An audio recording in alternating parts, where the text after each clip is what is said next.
Mister Roy की dead body उनके library में मिलती है। इन्वेस्टिगेशन में पता चलता है कि जहर खाने से उनकी डेथ हुई है, लेकिन मिस्टर रॉय के बाजू में जो जहर की बोतल रखी हुई है वो तो सील पैक है, मतलब बोतल खुली ही नहीं है। तो मिस्टर रॉय ने ये जहर तो नहीं खाया है। फिर उनके बॉडी में जहर गया कैसे? सुबह से कोई उनके घर नहीं आया है। बाजू में एक नोट भी मिलता है, मैं ये केस नहीं जीत पाया इसलिए खुद को मार रहा हूँ। पर सवाल ये था कि उनकी डेथ हुई कैसे और जहर उनके बॉडी में गया कैसे।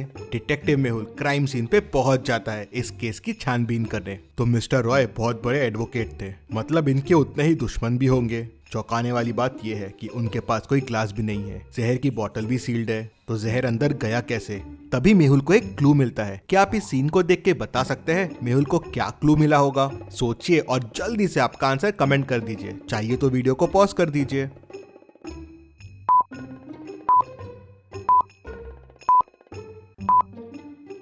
मिस्टर मेहरा बुक पढ़ रहे थे, तो शायद इसी बुक में जहर हो जिससे जहर उनकी बॉडी में गया हो। लेकिन अगर बुक से जहर बॉडी में गया तो जहर की बोतल यहाँ क्या कर रही है और ये नोट क्यों पड़ा हुआ है? मेहुल उनके घर में रहने वाले दो लोगों से पूछताछ करता है तो कुक कहता है, सर आज मिस्टर रॉय बहुत टेंशन में थे, सुबह से कुछ खाया पिया ही नहीं था। मेट कहता है, सर मिस्टर रॉय दिन भर बुक्स ही पढ़ते रहते थे, मुझे लाइब्रेरी का नाम याद नहीं आ रहा है, लेकिन कोई तो शहर पे था। क्या आप इन दोनों पिक्चर्स को देख के बता सकते हैं ये कौन सी सिटी का नाम है और उसी से लाइब्रेरी का नाम निकलेगा?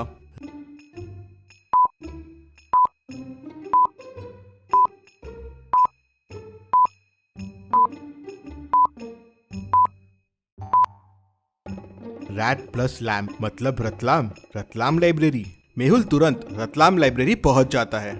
मेहुल लाइब्रेरियन से उस बुक के बारे में पूछता है तो लाइब्रेरियन बताता है कि बुक पहले मिस्टर वर्मा लेके गए थे, उन्होंने सुबह लाके वापस रख दिया और फिर शाम को मिस्टर रॉय लेके गए। मिस्टर वर्मा ये कौन है? तो लाइब्रेरियन बताता है कि सर वो भी बहुत बड़े एडवोकेट है। मिस्टर रॉय और मिस्टर वर्मा के बीच में केस भी चल रहा है, काफी सीरियस केस चल रहा है वो। मेहुल तुरंत मिस्टर वर्मा के घर पहुंच जाता है। क्यों मारा तुमने मिस्टर रॉय को? मारा? क्या मिस्टर रॉय की डेथ हो गई? कब? कैसे? तुमने ही खून किया है उसका, बताओ क्यों किया? क्या आप मिस्टर वर्मा के घर को देख के बता सकते हैं मेहुल को ऐसा क्यों लगा? सोचिए और मुझे आपका आंसर कमेंट करके बताइए।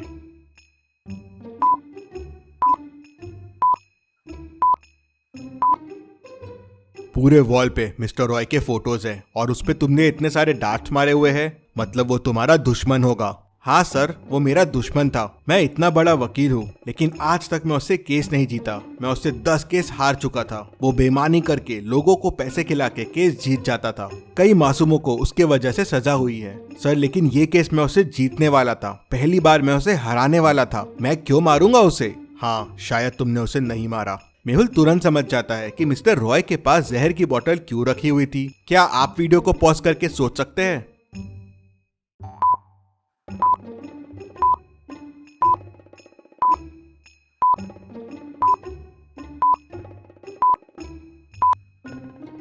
मिस्टर रॉय खुद ही मरने वाले थे। पहली बार वो केस हार रहे थे, लेकिन उसके पहले ही किसी ने बुक में पॉइजन लगा के उन्हें मार दिया। मेहुल वापस लाइब्रेरी जाता है।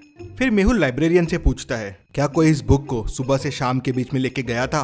लाइब्रेरियन सोचता है और कहता है, नहीं सर, मैं तो यहीं था, कोई लेके नहीं गया था और वो बुक लास्ट ट्रैक पे रखी है जहाँ कोई नहीं जाता है। हाँ, लाइब्रेरी में किसी ने पढ़ा होगा तो बताना मुश्किल है। मेहुल उस रैक के फिंगरप्रिंट्स चेक करता है तो उसे बस 3 फिंगरप्रिंट्स मिलते हैं। क्या आप इन फिंगरप्रिंट्स को देख के बता सकते हैं ये फिंगरप्रिंट्स किसके हैं?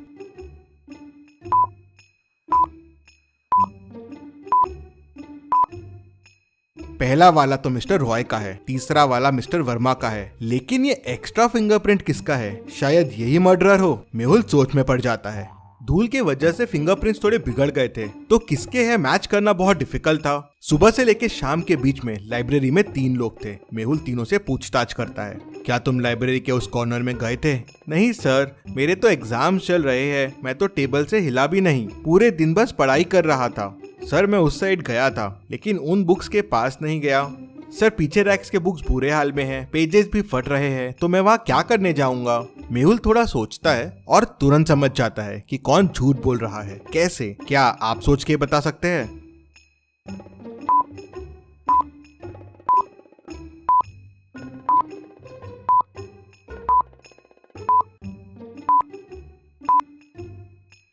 जब तीसरा आदमी वहाँ गया ही नहीं तो उसे कैसे पता है कि बुक्स वहाँ फटे हुए हैं। मेहुल उसे पकड़ लेता है तो वो बताता है कि वो बहुत घबरा गया था, उसने कुछ नहीं किया है। वो मिस्टर रॉय का बहुत बड़ा फैन है और उनके बुक्स और उनके केस पढ़ता रहता है, उसे भी एडवोकेट बनना है। ये सब सुनने के बाद मेहुल का एक पर्सन पे शक बहुत बढ़ जाता है। मेहुल तुरंत मिस्टर रॉय के लास्ट 5 केसेस देखता है जो उन्होंने जीते थे और उनकी लिस्ट निकालता है जो हारे थे। एक नाम पे मेहुल की नजर अटक जाती है। क्या आप देख के बता सकते हैं वो नाम कौन सा हो सकता है?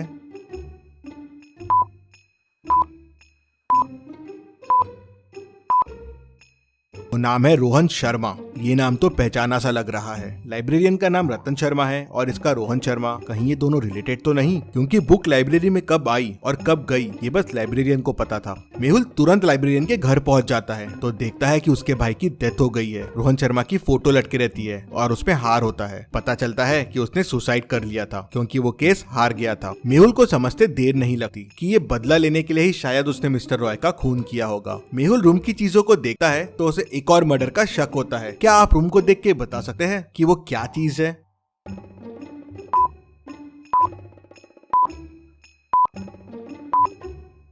टेबल पे जहर की बोतल रखी हुई है, मतलब शायद लाइब्रेरियन ने वापस ये बोतल यूज की है। मेहुल तुरंत लाइब्रेरी की तरफ दौड़ता है और लाइब्रेरियन को पकड़ लेता है। लाइब्रेरियन मेहुल को नहीं बताता कि उसने किसको मारने की प्लानिंग की है। मेहुल लाइब्रेरी की लिस्ट निकालता है और लास्ट 5 लोग जिन्होंने बुक्स लेके गए उनके नाम देखता है। एक नाम देख मेहुल समझ जाता है कि लाइब्रेरियन का अगला निशाना कौन होगा। क्या आप इन नामों को देख के बता सकते हैं वो नाम क्या होगा? सोचिए और मुझे आपका आंसर कमेंट करके बताएं।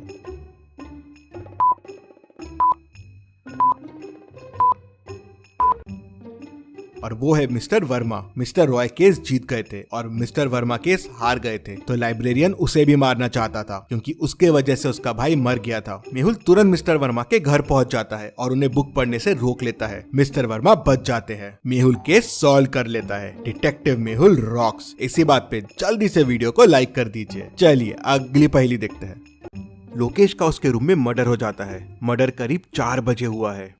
उसकी वाइफ डिटेक्टिव मेहुल को तुरंत फोन करके बुला लेती है। मेहुल क्राइम सीन को ध्यान से देखता है लेकिन उसे वहां कोई क्लू नहीं मिलता। फिर मेहुल उसके घर की मेड और कुक से पूछताछ करता है। मेड कहती है, मैं तो करीब 3:30 को सर के रूम में चाय देने गई थी, उसके बाद मैं सर के रूम में नहीं गई। कुक कहती है, सर मैं तो लोकेश सर के रूम में कभी नहीं जाती हूँ, मैं तो डिनर की तैयारी कर रही थी, यहीं किचन में थी। फिर वाइफ कहती है, मैं करीब 3:45 को लोकेश के रूम में गई थी, वो स्टडी में था और चाय पी रहा था। मैं करीब 3:50 को रूम से बाहर आ गई और फिर सीधा मेरे रूम में चले गई। मेहुल तीनों की बातें सुनता है और तुरंत समझ जाता है कि खूनी कौन है। कैसे? क्या आप सोच के बता सकते हैं खूनी कौन है? सोचिए और मुझे आपका आंसर कमेंट में बताइए।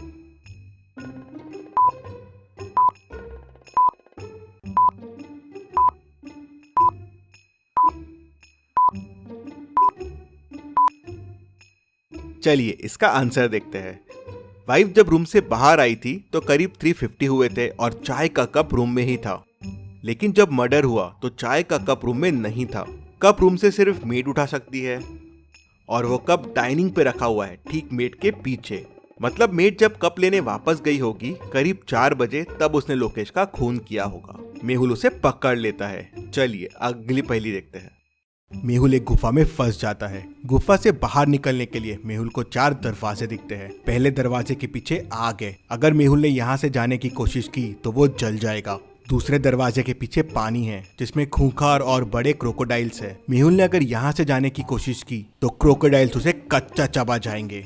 तीसरे दरवाजे के पीछे जहरीले स्नेक्स है जिनके जहर से कोई नहीं बच सकता। चौथे दरवाजे के पीछे एक ब्रिज है लेकिन वो टूट रहा है, वो अब 1 ग्राम से ज्यादा भी वेट नहीं सह पाएगा। तो अब आप सोचिए और मुझे बताइए मेहुल को कौन सा दरवाजा चुनना चाहिए। सोचिए और मुझे आपका आंसर कमेंट करके बताइए।